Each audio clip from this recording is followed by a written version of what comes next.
Uma boa noite a todos os irmãos que participam do Evangelho no Lar. É a continuação do capítulo 1, Eu não vim destruir a lei, item 11. Santo Agostinho é um dos maiores divulgadores do Espiritismo. Ele se manifesta quase que por toda parte. A razão disso encontramos na vida desse grande filósofo cristão que pertence a essa vigorosa falange dos pais da Igreja, e aos quais a cristandade deve seus mais sólidos alicerces.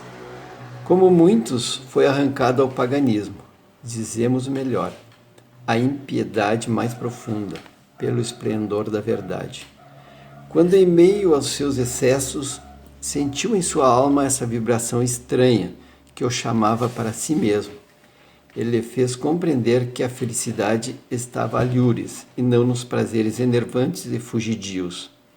Quando, enfim, sobre sua estrada de Damasco, também ouviu a voz santa lhe exclamar: Saulo, Saulo, por que me persegues?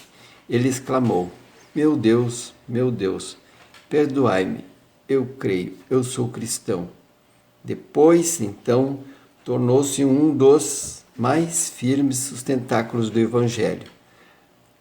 Podem-se ler nas confissões notáveis que nos deixou esse eminente espírito as palavras ao mesmo tempo características e proféticas que pronunciou depois de ter perdido Santa Mônica.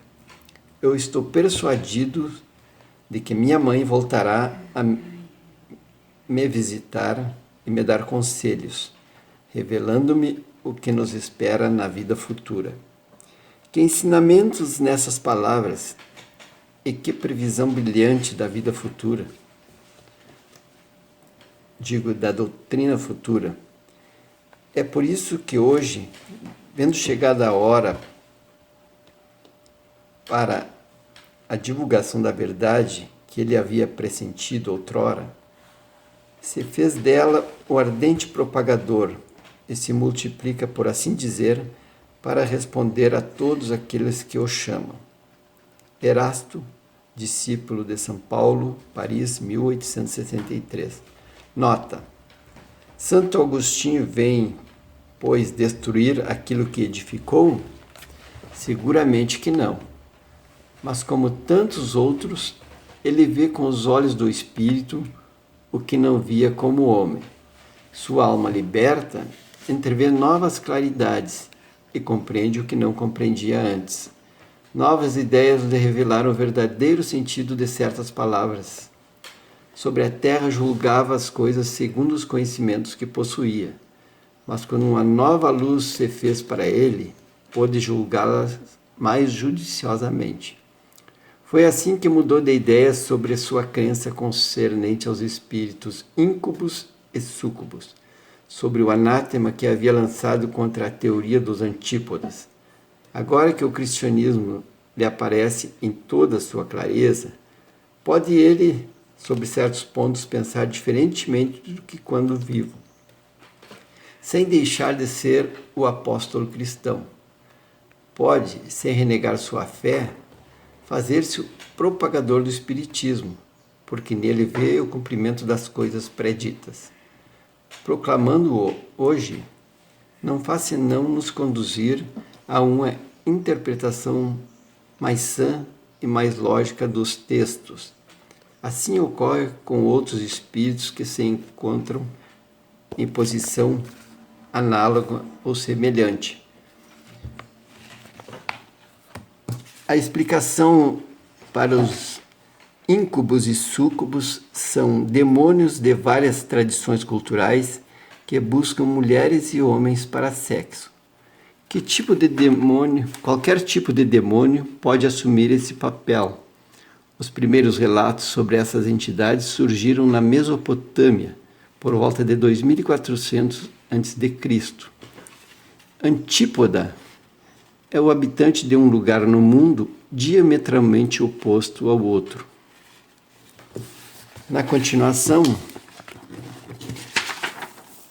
temos uma explicação que Santo Agostinho contribuiu com suas colocações, pensamentos e orientações para todo o Pentateuco espírita.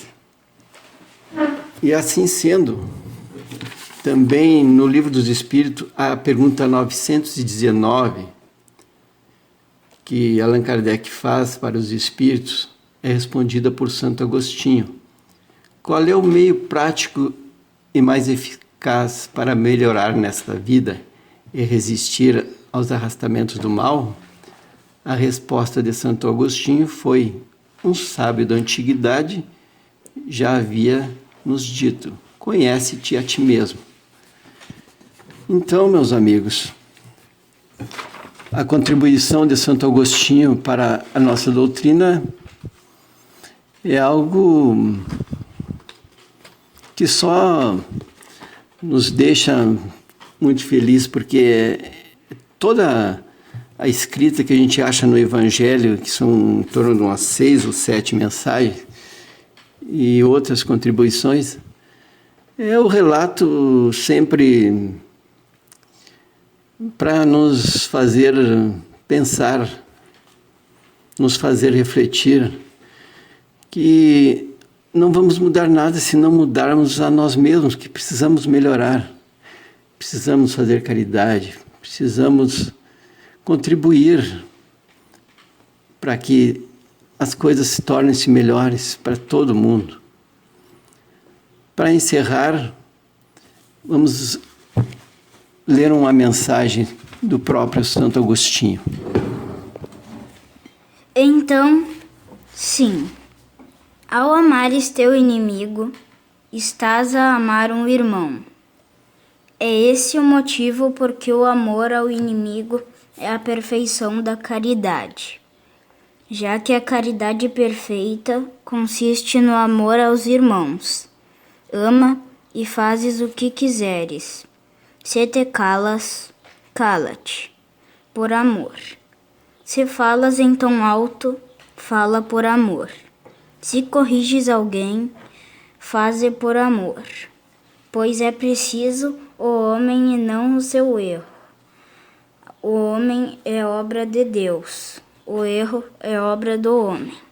Ama a obra de Deus e purifica as obras do homem. Se existe o inimigo, é porque existe o erro.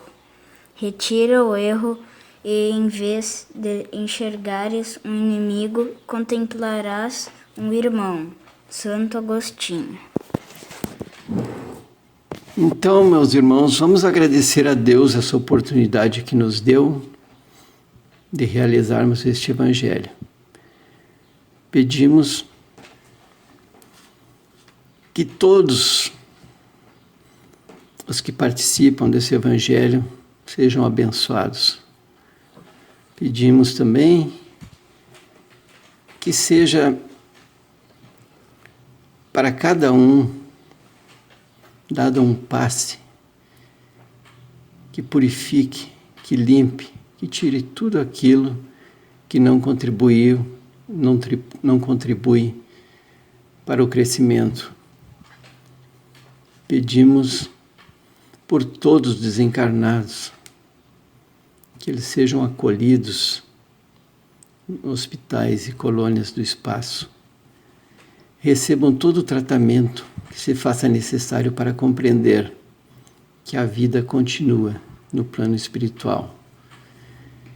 Pedimos pela fluidificação das águas, que nela seja colocado tudo aquilo que nos fará bem, tanto para o corpo físico como para o corpo espiritual.